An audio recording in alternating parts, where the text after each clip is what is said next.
esta ocasión, escucharemos la charla de dos amigos interesados por dos temas en particular: la filosofía decolonial y el indianismo. ¿Te das cuenta de la relación existente entre la filosofía decolonial y el indianismo? En resumidas cuentas, todo comenzó desde esta conquista que tuvimos dentro de nuestros pueblos y culturas hace mucho tiempo atrás. Bueno, tienen sus puntos en común. El pensamiento decolonial es la autónoma teoría crítica latinoamericana y caribeña. Y dentro de sus objetivos está la comprensión de los problemas que derivan de la globalización y de la corporativización. En tanto, el indianismo es, hasta cierto punto, el heredero del indigenismo, del cual extrae sus argumentos, y la cual ejercía el papel como defensa de las poblaciones autóctonas, aunque uno de sus cambios más notorios es que fue apoyada tiempo después por organizaciones y por estados. Por lo que sí convergen al defender a las personas a las que tiempo atrás se violentaron tanto sus derechos como su libertad para pensar y expresarse, haciéndolos herramientas para la producción masiva de los intereses de sus disidentes.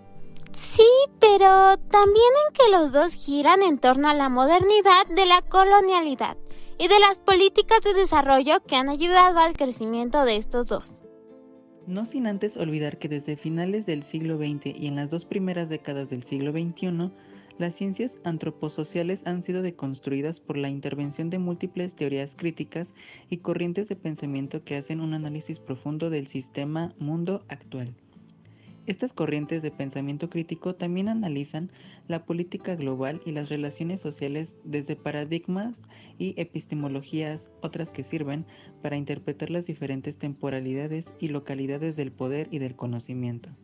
Todo esto se refiere que una de las corrientes más novedosas es el llamado pensamiento decolonial.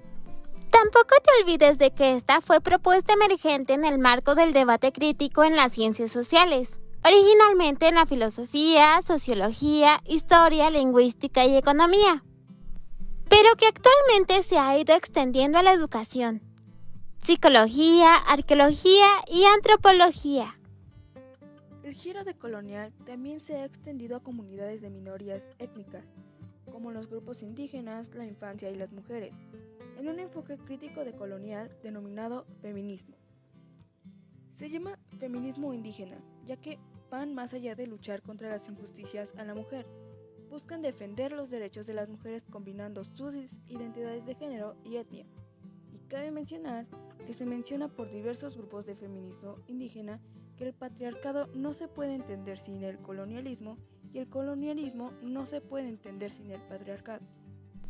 Querido amigo, ¿tú de casualidad sabes cuál es la finalidad del pensamiento decolonial? Claro, es bastante sencillo. Primeramente, el pensamiento decolonial es la autónoma teoría crítica latinoamericana y caribeña, que se erige en un proyecto naciente como perspectiva analítica, cuya finalidad es la de comprender de otros modos algunas de las problemáticas que enfrenta América Latina y el Caribe, como la globalización colonial, la corporativización de las políticas e instituciones de producción, distribución y recepción de conocimientos dominantes en las ciencias sociales, las articulaciones de los imaginarios y acciones colectivas que trascienden las formaciones nacionales. Algo que siempre me he preguntado y sigo con mis dudas es que dentro del pensamiento decolonial existen supuestamente 3 líneas constitutivas. ¿Tú sabes la respuesta, amigo mío? Ramón, le diste justo en el blanco, porque esas 3 líneas de las que hablas son mi mero mole, y te las puedo decir fácilmente.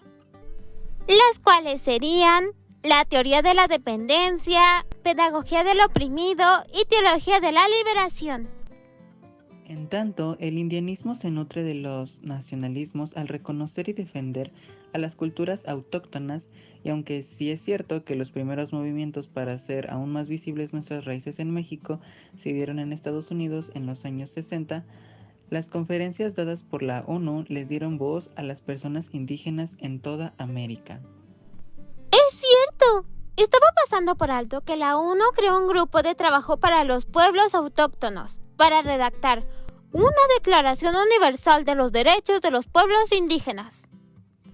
Además de fomentar los 2 primeros encuentros de los pueblos indígenas. y las manifestaciones y escritos para que dichas personas ilustraran a los demás acerca de su situación injusta. Exactamente. Oírlas sí resulta práctico, pero en verdad estos movimientos son relativamente jóvenes, pues apenas desde los años 60 y principios de los 70 se extendieron como pólvora por países como México, Ecuador, Bolivia, Perú y Guatemala. Aún así, hasta nuestros días continúa formándose y concientizando a las masas.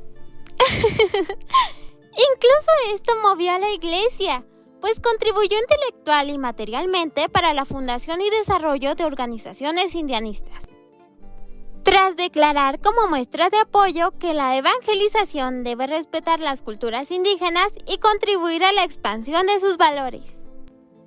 Por lo que efectivamente no es solamente un derecho, sino un deber el luchar por mantener la esencia que intentaron erradicar los conquistadores y la gente que sin razón oprimía y que sigue oprimiendo a personas que cuentan con más conocimientos que ellos, pero que por sus conductas erradas son incapaces de apreciar. Tienes razón. A pesar de todo lo que nos han enseñado, se sigue oprimiendo a las personas por todo eso de la conquista y por eso es importante descolonizarnos para evitar hacer alguna conducta errada. ¿Cómo lo dices tú? Muy bien dicho. Lamento interrumpir nuestra plática, pero en unos minutos empieza mi clase de filosofía y no quiero perderme nada de lo que diga el profesor. Ve con cuidado. Y cuando nos volvamos a ver, platicamos un poco más de todo esto y de los nuevos temas que aprendamos. Hasta luego, Aníbal.